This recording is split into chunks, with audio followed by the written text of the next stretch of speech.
আসসালামু আলাইকুম everyone, welcome back to my channel memes world. আশা করি সবাই ভালো আছেন। আল্লাহর অশেষ রহমতে আমরাও ভালো আছি। তো এটা হচ্ছে বৃহস্পতিবারের ব্লগটি। আমি আজকে দুইটি ব্লগ একসাথে শেয়ার করব। তো বৃহস্পতিবারে আমি রান্না করেছিলাম শুটকি বোনা আর ইলিশ মাছের লেজ ভর্তা করেছিলাম, সাথে ইলিশ মাছ ভাজি করেছিলাম। তো পরে আদনান কায়নাতকে খাইয়ে দুপুরে পরে ঘুম পাড়িয়ে দিই। ঘুম পাড়া এই যে দেখতেই পাচ্ছেন, এখন তারা সন্ধ্যাবেলা ঘুম থেকে উঠে এখন কিছু ফল কেটে দিয়েছি খাওয়ার জন্য। তো তারা এই ফলগুলো খাচ্ছিল আর দুষ্টুমি করছিল। যেহেতু আমার দুইটা ছেলে মেয়ে খুব দুষ্ট ছানাপোনা।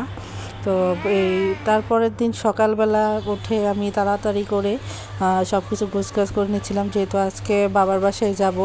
তো তাড়াতাড়ি করে নাস্তাও রেডি করছিলাম। তো কায়নাত আদনানকে নাস্তা খাওয়ানো হয়ে গিয়েছে, পাশে আমি চা বসিয়ে দিয়েছি, রং চা। যেহেতু আমরা প্রতিদিন সকালবেলা চাটা খাই, তবে দুধ চা নয়, রং চাটাই বেশি খাওয়া হয়। আদার চাটা যেহেতু আমাদের এখন একটু ঠান্ডা ঠান্ডা ভাব চলছে। তো এই যে দেখতে পাচ্ছেন কায়নাতকেও নাস্তা রেডি করে দিয়ে দিয়েছি, সেখানে নিজের হাতে খাচ্ছে। তাকে আজকে নাস্তায় দিয়েছিলাম জেলি পাউরুটি প্লাস কলা ও আপেল। তো আমি তাকে খাবারটা দিয়ে অন্য পাশে সব কাজ টাজ করে নিচ্ছিলাম, কাপড় টাপড় গুছিয়ে এখন আমরা বেরিয়ে পড়বো।